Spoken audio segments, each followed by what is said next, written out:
Well, hello, everybody. This is Jeff Morton, one of your hosts for Returning to Eden. And Dr. Dinah is joining me this morning, so we would like to welcome you to our podcast on Podbean. Hi, Dinah. Hi, Jeff. How are you doing?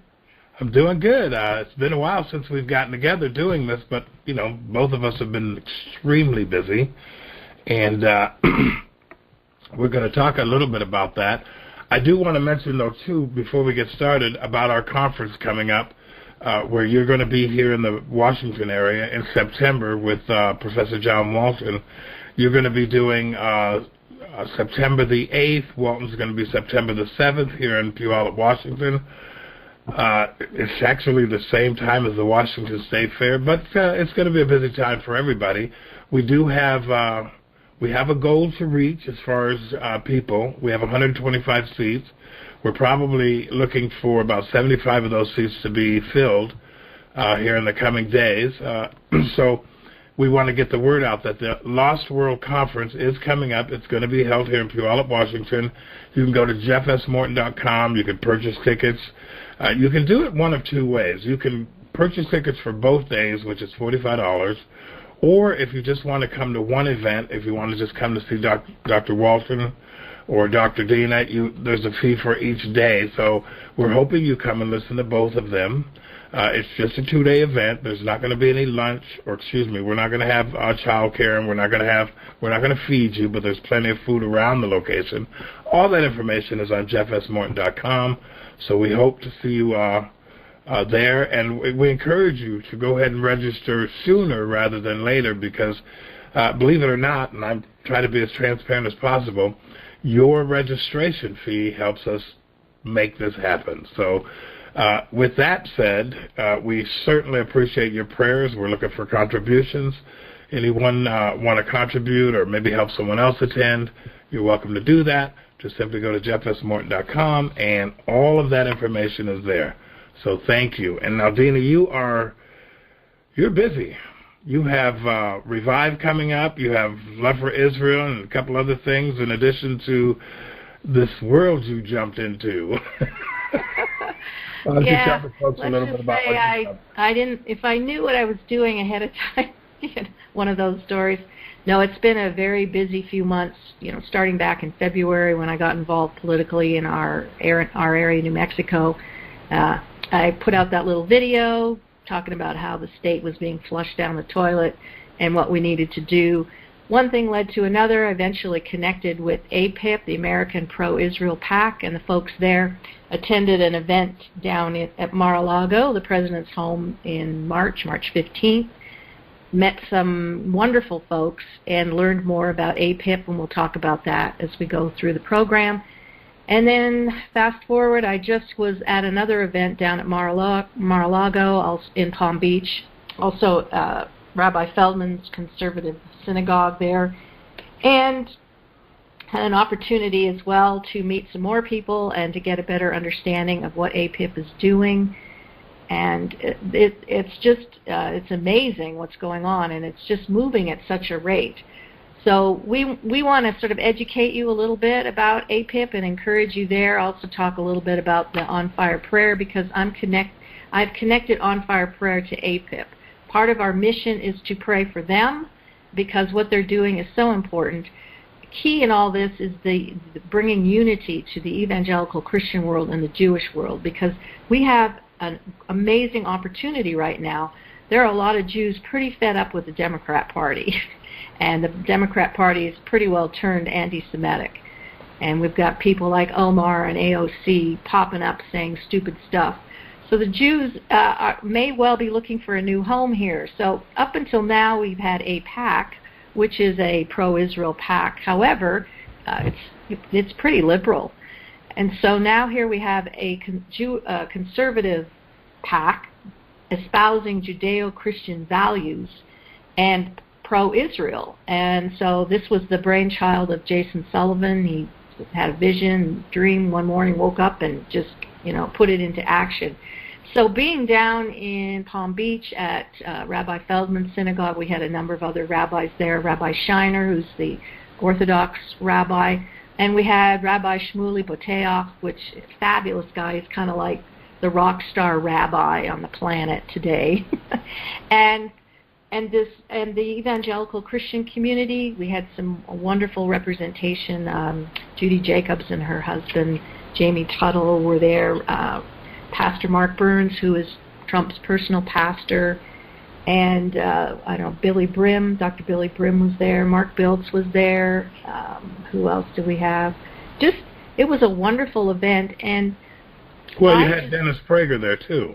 Well, I was going to get to the keynote speaker here, Dennis Prager. But the point I wanted to make first was that there was just an incredible, I sensed just an incredible unity between the two. That we all have our way of acting out, I guess, but it seemed like it came together in a very special way. So the keynote for the afternoon and the evening was Dennis Prager, who's my hero. I just love the guy, and I got to just sit in front of him and listen to him speak, and was just fascinated and just delighted. And so for me that was the highlight, was being able to hear Dennis Prager.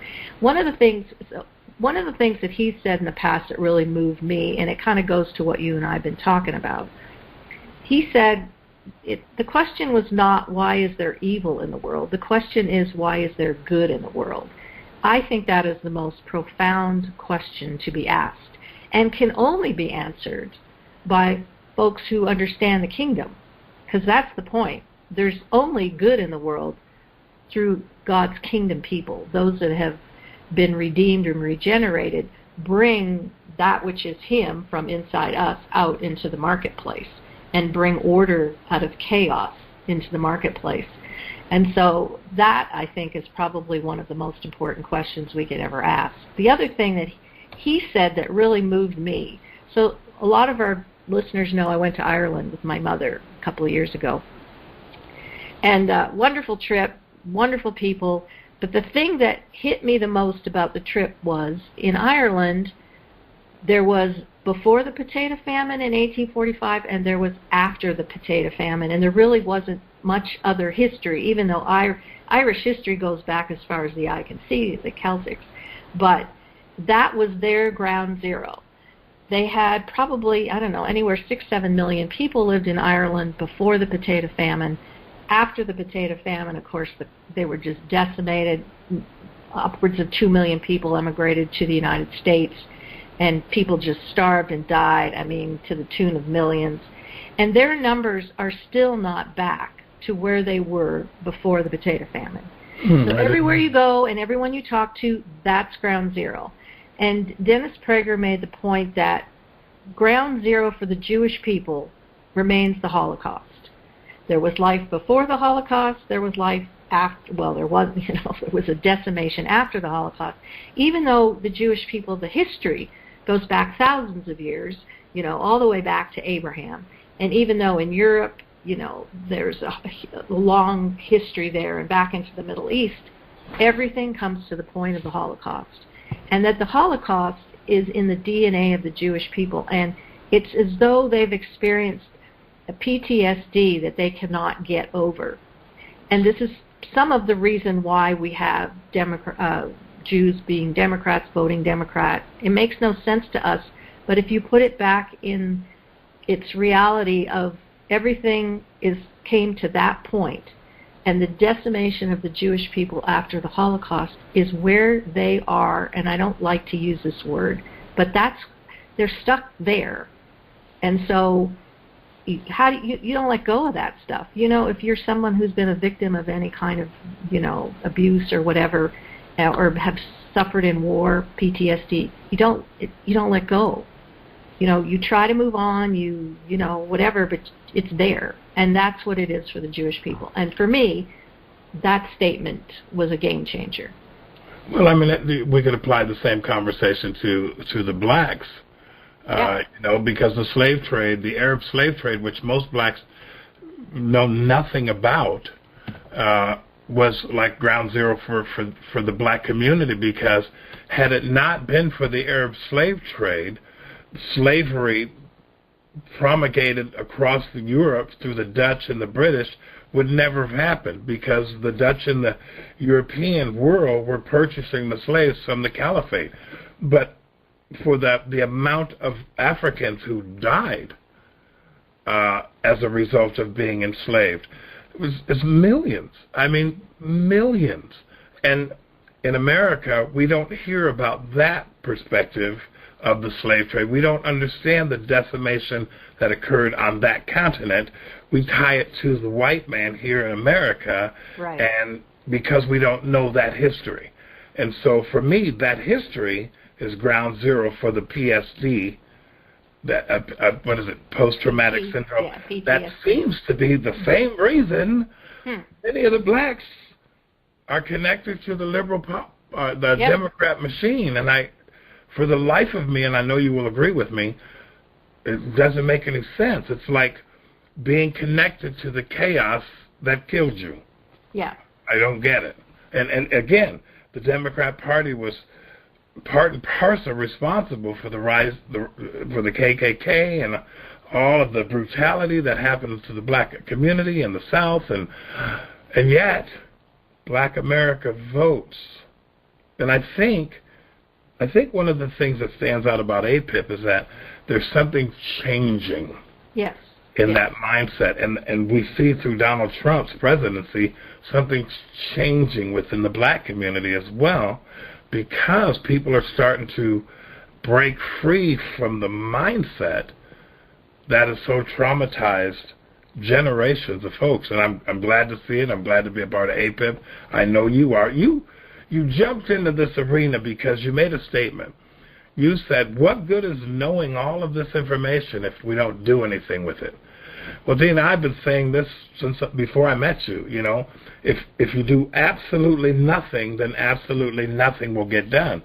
So with all of the information that you and I I've certainly learned a lot from you, but also since 2007, my attitude has been, my God, if we don't do something, nothing's going to change. It's just going to continue to get worse and worse and worse.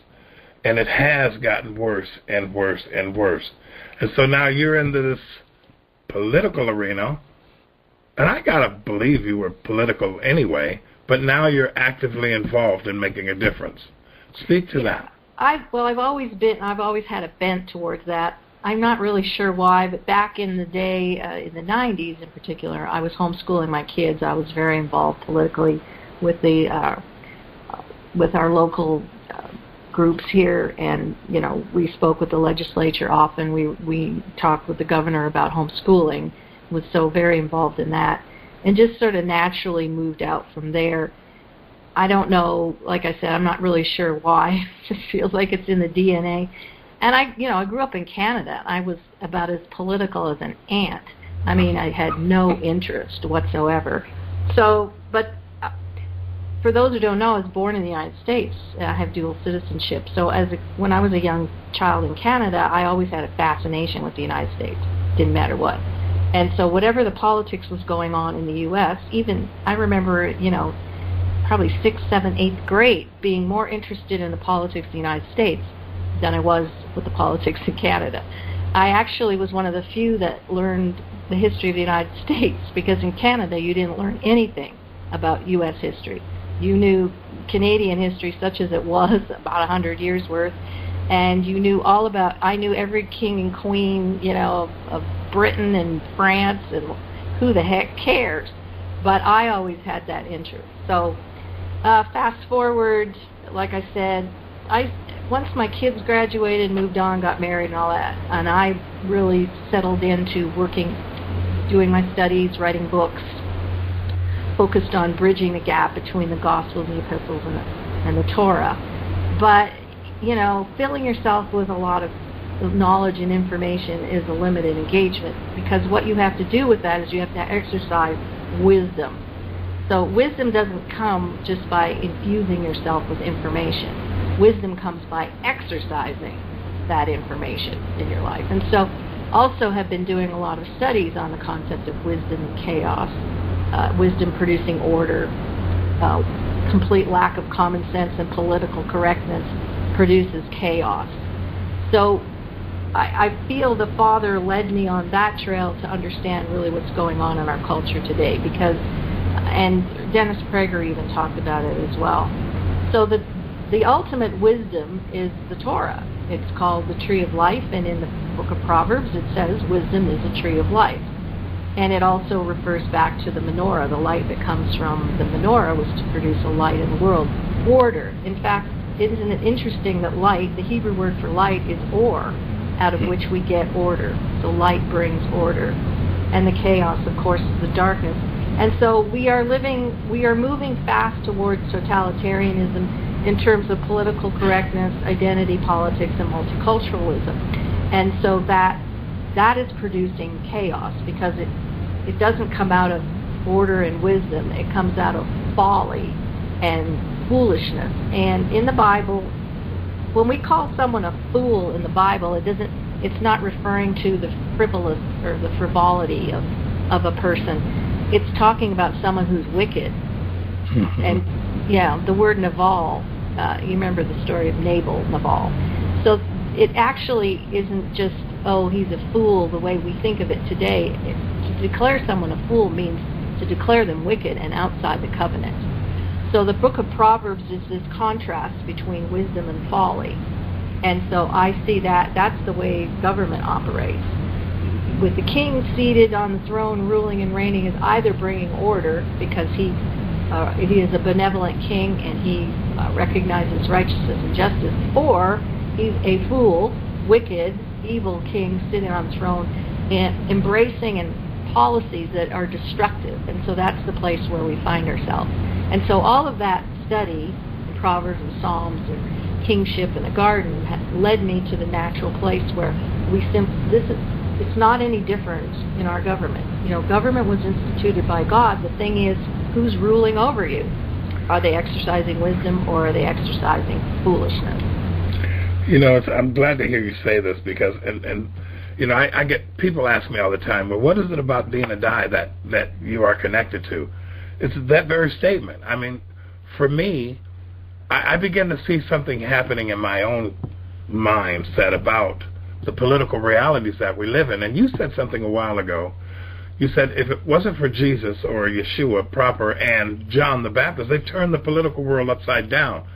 And I have been saying for better part of 12 years now, if we take the conversation, the biblical conversation, and we take it out of a religious, kind of exegesis, if you will, and put it into more of a political arena, and we start addressing the politics of the kingdom of God over mankind, then it makes sense. It becomes easier to see that the kingdom of God and all of the things that the Torah reaches out to try to teach us bring about that wisdom that keeps the chaos from spreading. On the other hand, the flip side of that is not too many rulers in political sovereignty, if you will, have Torah as the backdrop to their understanding on how to govern. And so we as a community on this planet, and I'll say it this way, we're in chaos because if we kept the laws of the kingdom of God, we'd had no reason to keep reinventing the wheel to correct man's behavior. I believe very much so that the governance of God is where everything has to be restored to, because we're completely chaotic in how we perceive kingdom authority. We don't understand why God calls his kingdom is coming. We really don't understand that, because we have a system of division within religious conversations that keep us from ever getting to that place. It's like when we're talking about the kingdom of God, we really don't understand that this is a political structure that protects life, and every legal covenant adopted by the king is for that benefit. And we don't see it that way, because we're out here trying to filter through all the chaos to get back to that place to be restored to order. And I see that as clear as a bell, Dinah. Yeah. I mean, Yeshua didn't hide. we have modern Christianity, and N.T. Wright was addressing this really since Albert Schweitzer, this sort of end-of-the-world scenario filtered into the culture, the Christian culture, and then people wanted to just, hide, run away, and wait for the end of the world. Or prophesy. Yeah, till they could just go to heaven kind of thing.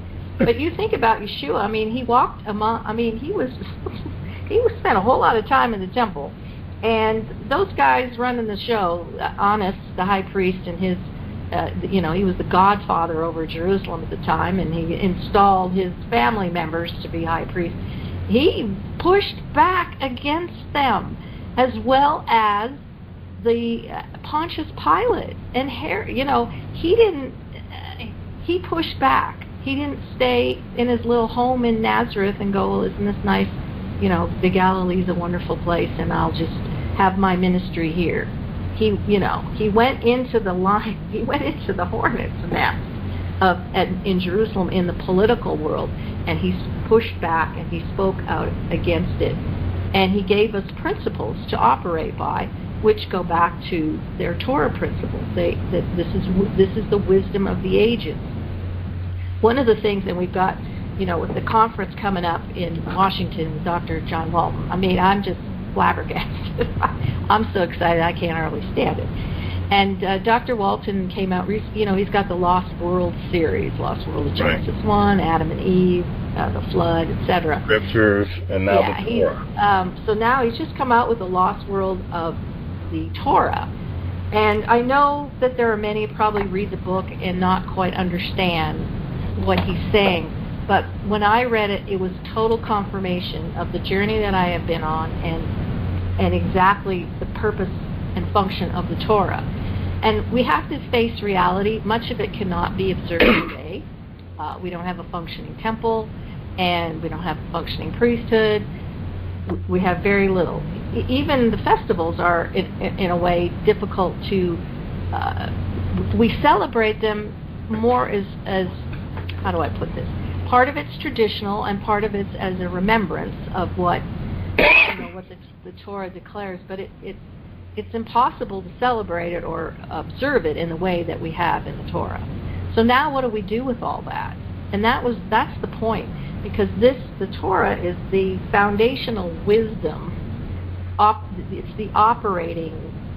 This is how we function. This is how we operate. And so we take from that wisdom to be able to make decisions and guide our daily lives. And so he really talked about that in his book. I just thought it was brilliant, and in my mind, I think it's one of the most important books written in a long time. If you can read it with open eyes and not remove your biases and what don't prejudge it, but if you will let the word, speak to you. So this concept of wisdom has really got me going. And so then to hear Dennis Prager speaking in the same way was kind of, what, did you steal my notes? It was amazing. So that's just kind of my perspective on this. Well, as I've read several of John Walton's books, and the paradigm for most people, and I do understand this, is we have a long history of religious interpretation, if you will. But as a backdrop, it's like this, Dinah. If you have, within America, you have your Muslims, you have your Christians, you have your Jews, you have your Hindus, you have virtually every religious you can think of, including atheism. But all of those people who participate in those religions have to also abide by the laws of the United States of America.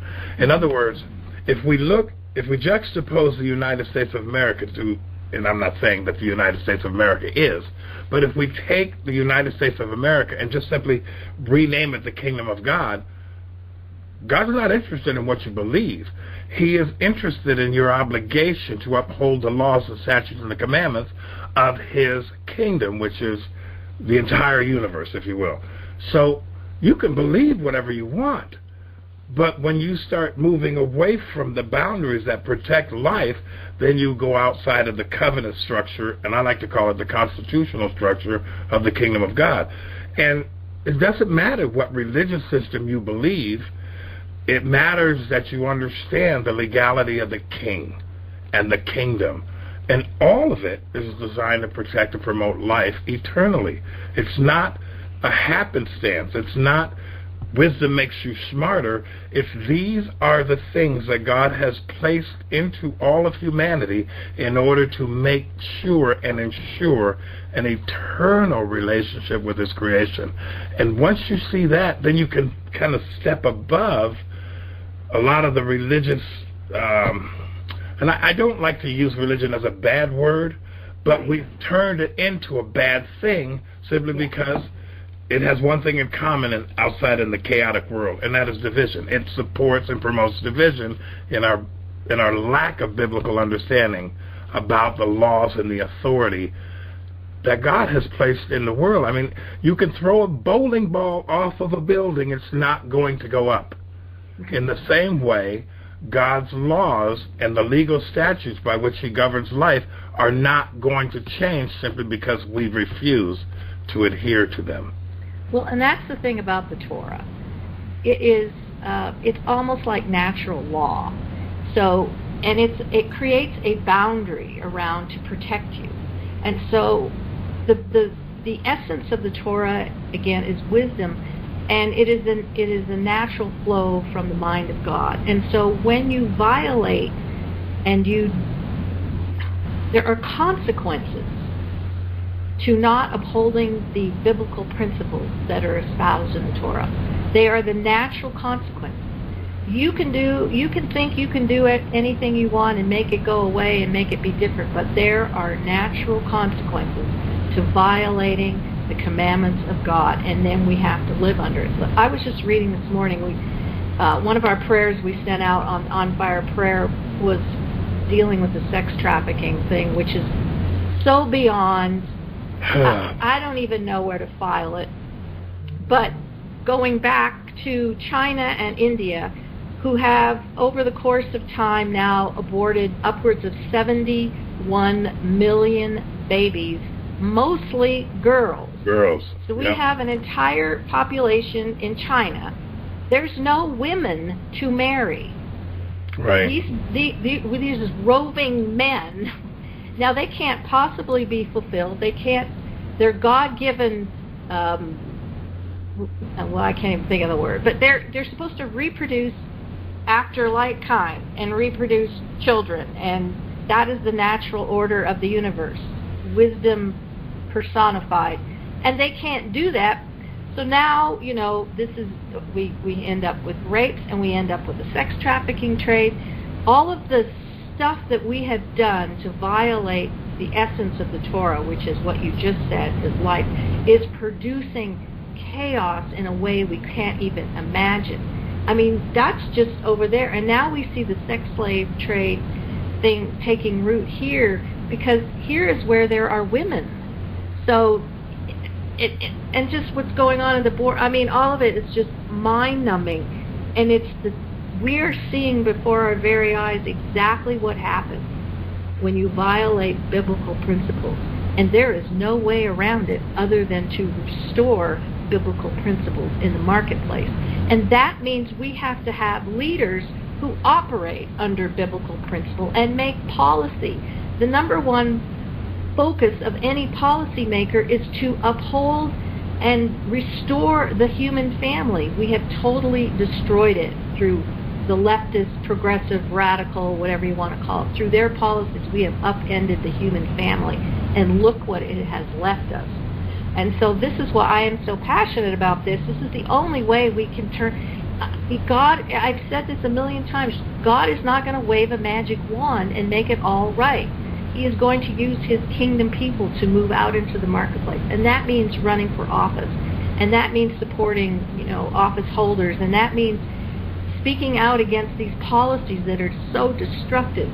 And it really all goes down to me. If you can't figure out what to support, at the very least, support the sanctity of the human family. Right. And so it's so simple. It's so simple a concept.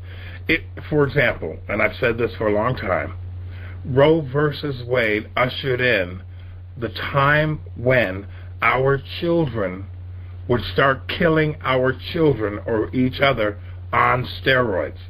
That's a natural consequence. When we said legally, constitutionally, that we don't value our children in the womb, then the value of our children born into that community doesn't hold the same sanctity for life. And so we see our children shooting each other, killing each other, hurting each other, on drugs, dying in the streets. We see a cavalcade of consequences for what?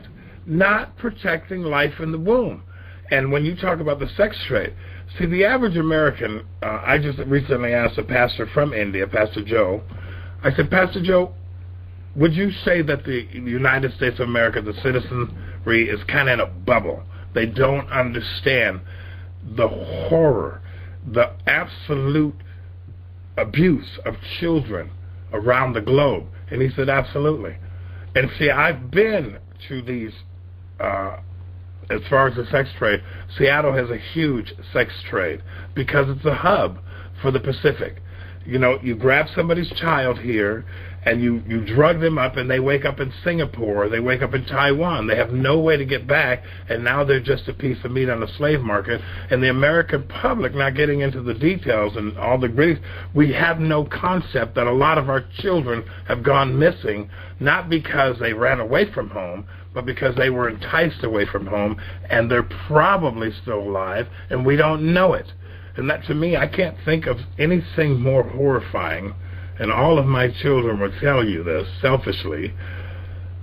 I don't know what I would do if one of my children disappeared and I had no idea what happened to him. I don't know how a person lives beyond that. And unfortunately, there are a lot of families all across America who are living with that. The sex trafficking trade, I know we think of Thailand, Bangkok, you know, and where those places across the globe, but actually the number one place for sex trafficking is the United States. The United States of America. Last year, 150,000 young girls and boys between the ages of 9 and 13 were taken into the sex slave trade in the United States. We are the number one place on the planet, and they are being abused by American businesses, American businessmen, etc.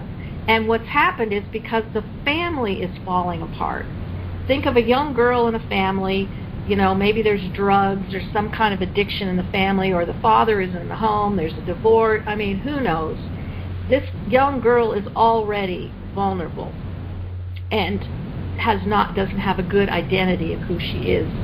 So she runs away or sees something or hears, and, you know, innocently goes off and then ends up in the sex slave trade, and her family never sees her again. So it still comes back to the human family. The human family is the smallest unit in the universe and has the greatest impact on the culture, on everything. It's the building block of the universe. It has been the goal of these leftist, progressive, tyrannical totalitarians to destroy the human family, because now you're destroying the image of God in this world, and you're destroying the very thing that is the glue that holds the kingdom, that holds the entirety of the earth together.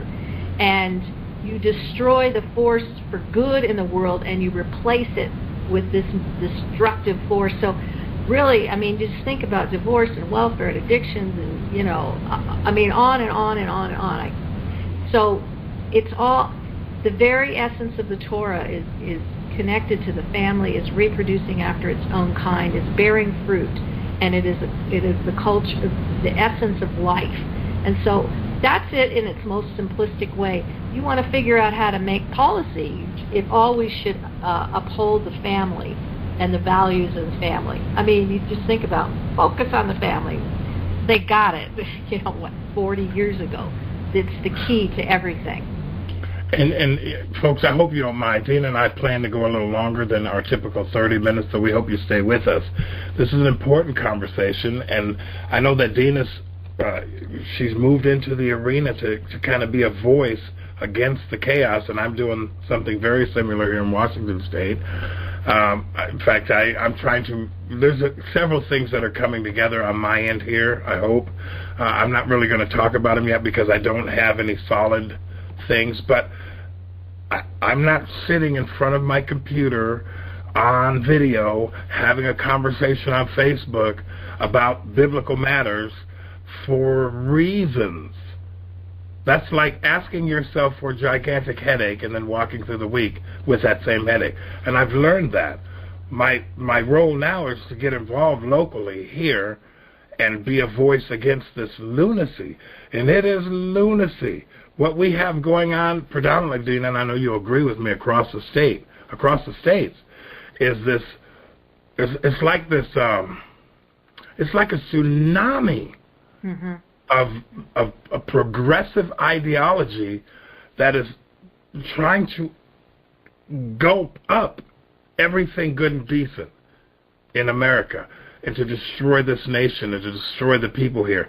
And how this is happening,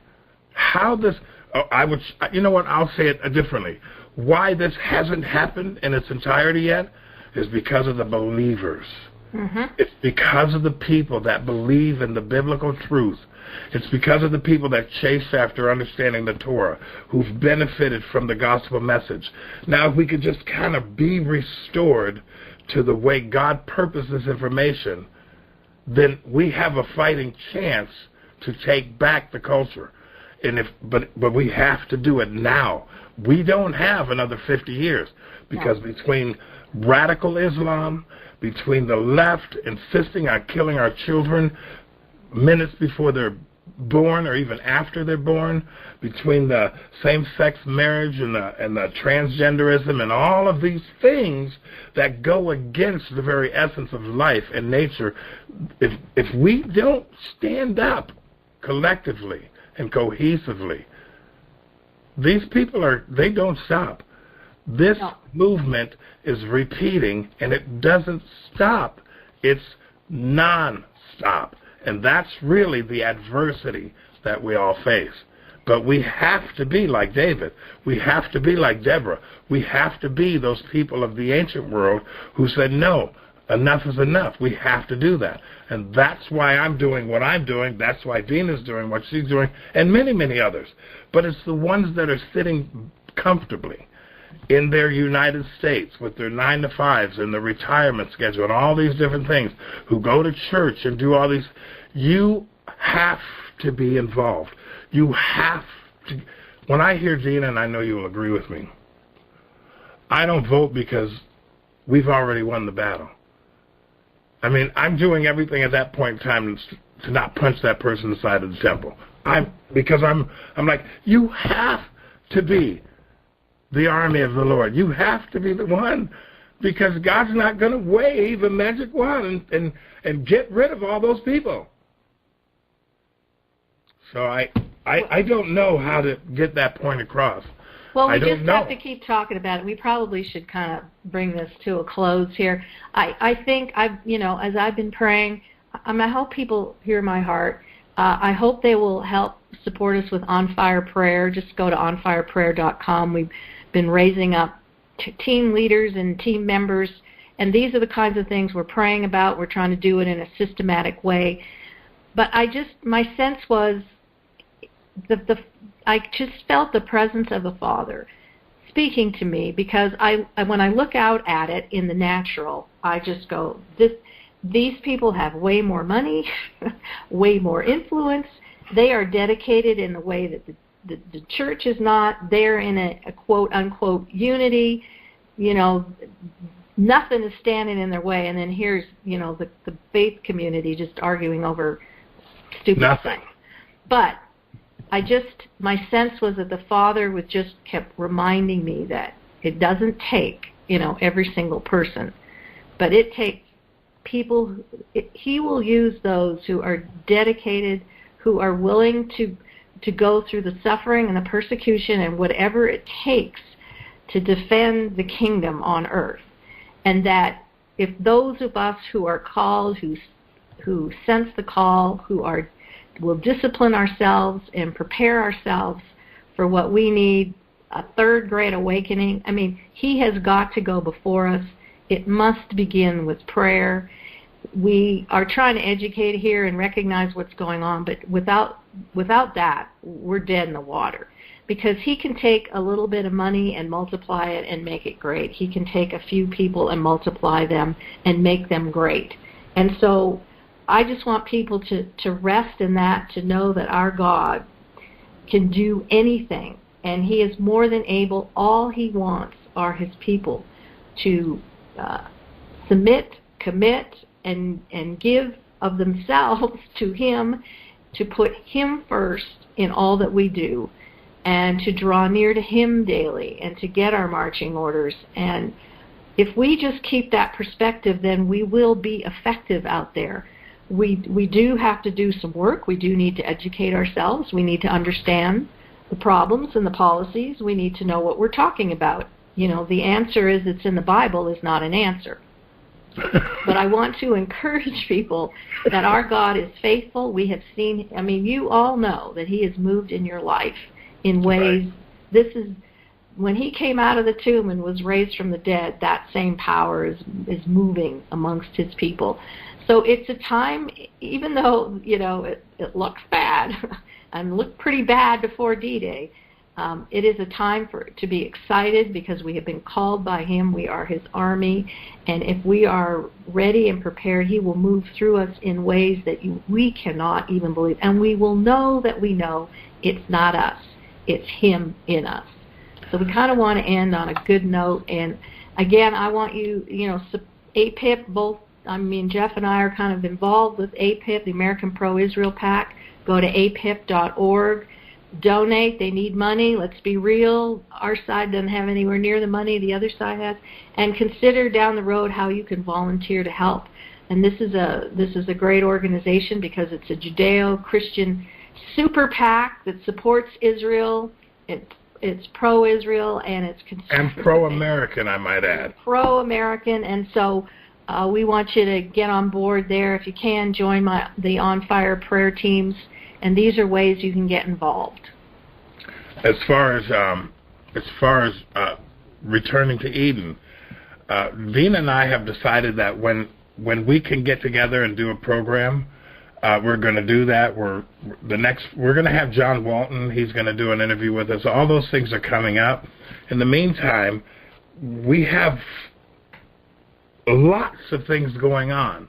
And so we've just decided to use Returning to Eden as a forum to kind of update, and maybe we'll do some teaching and all of those different things. But we're not trying to follow a schedule. We're trying to be more active, involved in our community, and that has taken priority over just about everything. So we could use your prayers as well. I know Dinah's like being pushed out on the front line, folks, so please lift her up in prayer. And I'm trying to crack open some doors here in the state of Washington to kind of be a voice for what we all believe, and I could use some prayer as well. We do. I couldn't agree with you more, Dinah. Prayer has to be our front line place and position. Otherwise, we're going to get our butts kicked, and I don't mind telling you that. Okay, so Dinah, it's good to have a show and get together with you. I know we talk infrequently like we used, more so now than before because you're busy. And you've got a lot of stuff coming up. Yeah, but it's good. And I don't mind telling the folks, I'm doing a lot of catch-up. And so for my personal life and the needs of my family, I've had to kind of pull back from a lot of things. So I'm focusing on that, and I'm focusing on really being involved in trying to, I'm actually getting involved with CareNet here in Washington State, and also I'm getting involved with the political scene here. And Dinah, I was going to say this earlier before we go. I've always been, since Ronald Reagan, politically, I'm always there. My mind is always close to politics. I guess that's why you put us together. It's interesting. The black guy and the Jewish woman. I know. Exactly. The two people that have had more doors closed in our faces than just about anything, and the Lord brings us together. And now we're don't vote Democrat. Yeah, I haven't voted. like I said, I say this often. I think hell will be frozen and Satan will be begging for a blanket before I vote for Democrat. It's just the facts, folks. Yeah, anyway, it is what it is. This is Jeff Morton, returning to Eden with my co-host, Dr. Dinah Dye. We appreciate you, folks. We thank you for listening, and God bless you. I don't have anything else, Dinah. Nope. Shalom, shalom. We'll see you next time. Shalom, shalom. Bye-bye, everybody.